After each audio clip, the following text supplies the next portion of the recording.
programa Conjuntura é um oferecimento de Cooperativa Pindorama. Ninguém é forte sozinho. Como a gente anunciou, o médico infectologista Fernando Maia é nosso entrevistado a partir de agora aqui em Conjuntura. Doutor Fernando, obrigado mais uma vez pela presença. Bom, a Organização Mundial de Saúde está muito preocupada com o recrudescimento dos casos de Covid na Europa. Eu lhe pergunto inicialmente, a gente aqui no Brasil deve se preocupar por conta disso? Sempre há o risco, né? Porque o que acontece? A pandemia ainda não acabou, o vírus ainda está circulando. Agora, uma informação importante sobre esse retorno dos casos lá na Europa.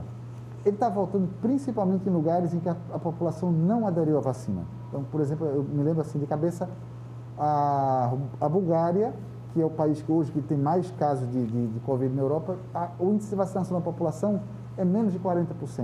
Lá eles não aderiram à vacina de jeito nenhum. E outros lugares em que tem havido recrudescimento dos casos é exatamente nesses lugares em que a vacinação não avançou. Como aqui no Brasil, apesar dos pesares, a gente ainda tem uma boa adesão à vacinação e a gente está vendo isso, as pessoas têm procurado se vacinar, o número de casos está freando. Em lugares em que a vacina já avançou mais, eu posso citar aqui Portugal, por exemplo, que já tem um índice de vacinação muito bom, o número de casos tem sido pequeno. Uma coisa também importante, muita gente dizendo assim, mas estão ocorrendo casos em vacinados. Acontece, mas são casos leves. O número de mortes tem caído significativamente. Isso é muito bom. Provando o que a gente já sabia de outras doenças, que a vacina funciona. E o principal objetivo da vacinação é evitar formas graves e mortes. Um efeito secundário é diminuir o número de casos. Mas o objetivo principal da vacinação não é diminuir os casos, é evitar que as pessoas morram. Isso é muito importante. Na Alemanha, por exemplo, pelo que eu andei pesquisando, andei lendo, eles estão pensando até em tornar a vacinação obrigatória, tal o número de casos de Covid que tem surgido ultimamente. Será que precisaria chegar a esse ponto? Espero que não, mas se for o caso, acho que é uma medida dura, mas se houver muita resistência, necessária. A Áustria está fazendo isso, né? A Áustria, a partir de hoje, já decretou lockdown nacional, exatamente porque a gente lá ainda tem um número de pessoas grande que não quer se vacinar. Então, lá eles estão instituindo o lockdown nacional para tentar frear esse aumento do número de casos e também tornar a vacinação obrigatória, exatamente por causa disso. Sempre é uma medida impopular, já aconteceu em outros momentos da história, aqui no Brasil e fora do Brasil, e sempre é uma medida muito polêmica, mas a gente sempre tem que lembrar que nós estamos lidando com um inimigo poderoso e invisível, e que a única arma efetiva que a gente tem realmente é a vacina. Então, justifica, sim, a vacinação obrigatória, porque senão nós vamos ficar vivendo nessa situação de pandemia, nós vamos continuar com a nossa vida engessada, sem poder voltar a fazer as coisas, e a gente tendo uma solução efetiva e segura, que é a vacinação. Então, realmente, é preciso pedir às pessoas que, por favor, vacinem-se, não deixe de se vacinar, porque a vacinação é a única arma que vai efetivamente controlar a circulação do vírus. Como aqui no Brasil não se chegou a esse ponto ainda de tornar a vacinação obrigatória, mas já há a polêmica em torno da necessidade ou não de se demitir quem não tomou vacina. Qual a sua opinião a respeito? Eu acho que talvez não uma demissão, mas tem que haver algum tipo de punição. Porque a vacina, a decisão de se vacinar não é uma decisão individual, é uma decisão coletiva. Quando alguém deixa de se vacinar, a pessoa não está colocando em risco apenas a própria vida. A pessoa está colocando em risco a vida das pessoas que o cercam. Se eu não me vacino, eu tenho o maior risco de adoecer, de transmitir a doença e levar a doença para pessoas, idosos, por exemplo, algum idoso que mora com você na sua casa, e que os idosos têm uma resposta menor à vacina. Não é esta vacina de Covid, é qualquer vacina. Você pode transmitir a doença para um paciente que seja imunodeprimido, por exemplo, e que também tem uma resposta vacinal menor. Então, na verdade, você está contribuindo para a manutenção da circulação do vírus. E não é só isso. Enquanto o vírus está circulando, além de causar novos casos e você não conseguir controlar, ainda há um perigo extra que acontece, infelizmente, que é o vírus sofrer mutações. E essas mutações, a maioria das mutações, não traz maiores consequências, Mas aqui e ali pode chegar uma mutação que torna o vírus, por exemplo, mais resistente. A gente tem visto o caso da variante Delta, o caso da variante Gama, que foi a variante de Manaus, que torna o vírus muito mais transmissível, por exemplo. Enquanto o vírus está solto, se multiplicando, o risco é exatamente esse. E a gente vai viver nisso até quando, né? Então, realmente é algo que a gente precisa ter essa consciência de que é necessário, é fundamental, é indispensável vacinar. Bom, essa onda de vacinação, aliás, da volta da pandemia no exterior, essa nova onda de Covid, chamemos assim, ocorre justamente no momento em que está se iniciando aqui no Brasil a temporada de verão. Uma época em que na Europa, principalmente, é frio, é inverno, né? E as pessoas tendem a vir aqui para a América do Sul, principalmente o Brasil, por conta do verão, para curtir um sol, curtir um período mais de estiagem. E aí a preocupação nossa aumenta por conta disso. Com certeza, porque o que acontece? As pessoas lá, a epidemia está em atividade grande, as pessoas se contaminam e vêm para cá. Para você vir da Europa para cá, você gasta no máximo 10 horas, 12 horas no avião. Isso é o período de incubação menor do que você pode se contaminar lá e vir adoecer aqui e transmitir aqui. Então, sempre é um perigo. Então, nesse final de ano, agora final de Réveillon e logo a seguir o Carnaval, que já tem várias cidades já anunciando que vão ter bailes de Carnaval, vão voltar a fazer o Carnaval habitual. Sinceramente, eu acho precipitado, nesse momento, a gente fazer isso.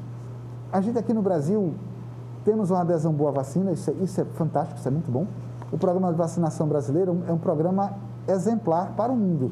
A gente consegue mobilizar pessoas, a gente consegue vacinar uma quantidade enorme de pessoas por dia que quase nenhum país consegue. Em um país com o tamanho do nosso, com as diferenças geográficas que a gente tem das várias regiões, mas as pessoas conseguem se vacinar. Isso é muito bom. Por outro lado, tem alguns fatores que parece que estão protegendo a gente. A natureza parece que nos protegeu um pouquinho. Que é um dado interessante que ainda não tem uma explicação definitiva. A variante Delta chegou por aqui, nós tivemos caso, inclusive aqui em Alagoas, foi detectada. Entretanto, a variante Delta não fez o estrago que fez em outros lugares. A gente não sabe exatamente por quê. Talvez pela maior diversidade de vacinas, nós estamos usando 4 vacinas diferentes aqui no Brasil, inclusive vacinas que não se utilizaram em outros lugares. O exemplo clássico é a Coronavac, né?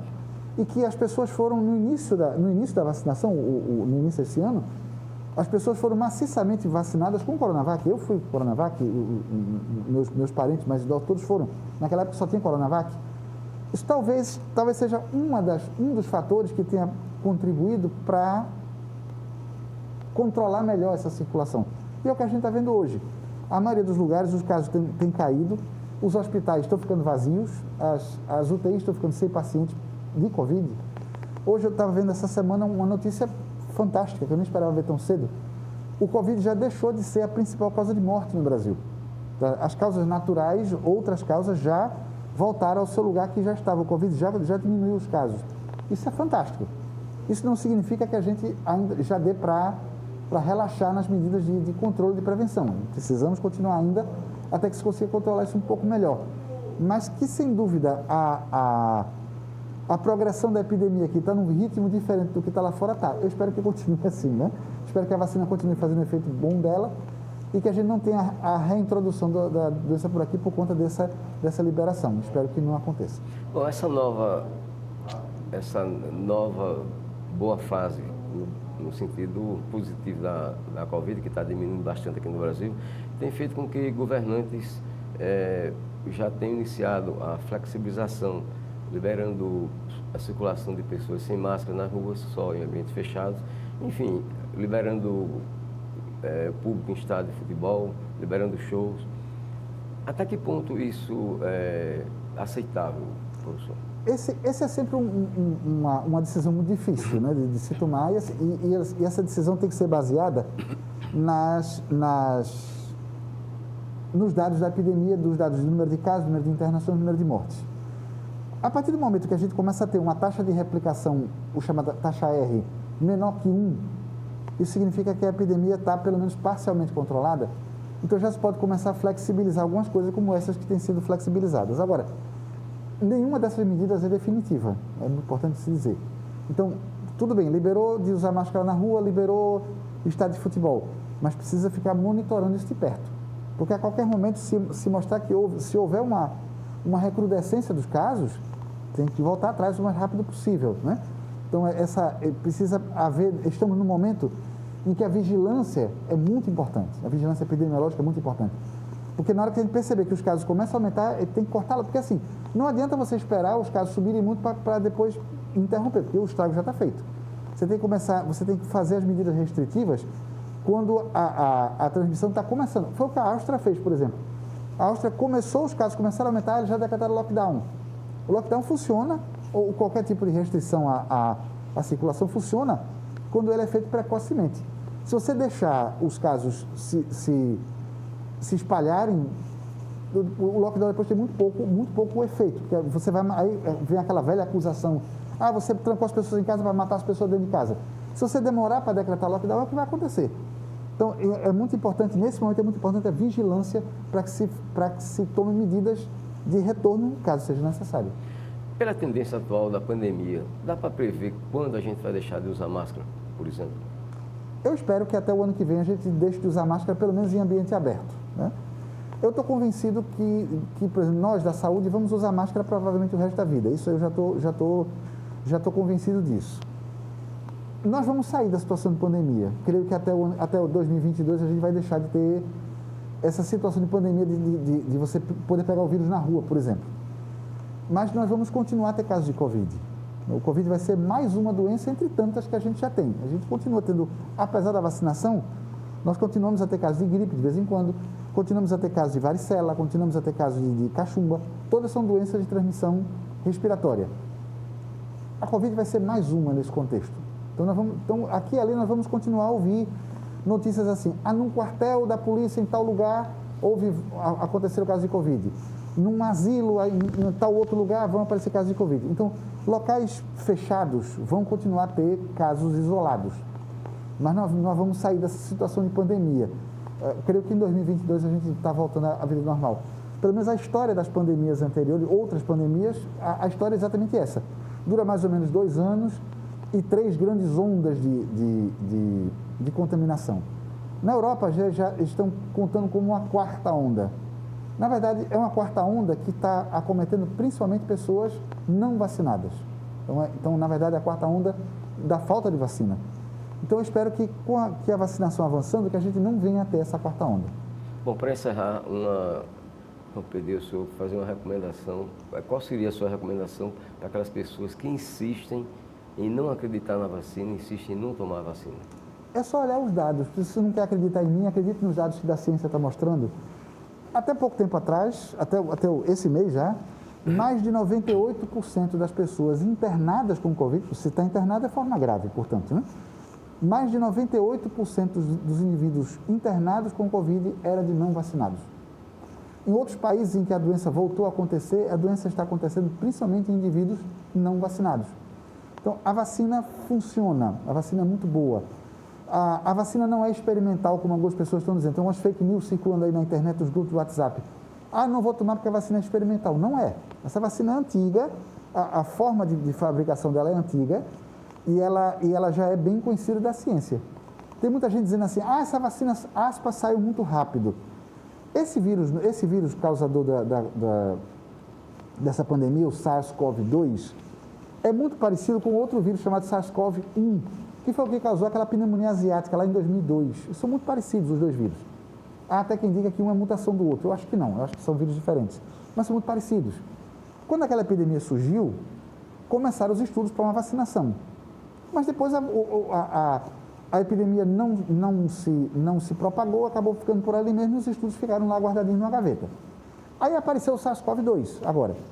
Aí os cientistas que estudam vacinas foram lá pegar esses dados de vacina, esses dados de estudo do SARS-CoV-1 e testaram com o SARS-CoV-2 e viram que os resultados são idênticos. De modo que houve a possibilidade, então, de se antecipar várias etapas que seriam necessárias. Para você partir de uma vacina do zero e poder lançar ela comercialmente, demora em média 5 anos. É o tempo de você fazer todos aqueles testes.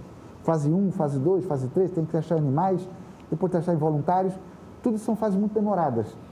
No caso específico da vacina de Covid, a gente pôde antecipar porque já havia esses testes preliminares. e que serviram para esse vírus novo.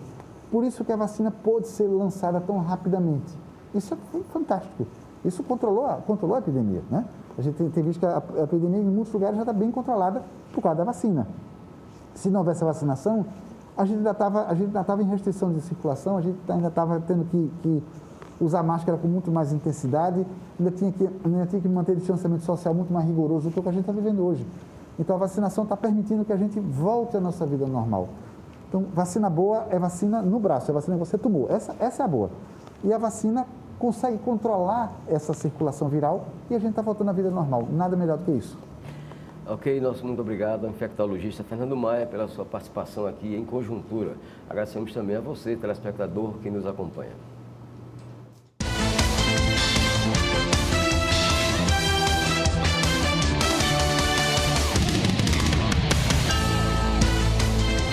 O programa Conjuntura é um oferecimento de Cooperativa Pindorama. Ninguém é forte sozinho.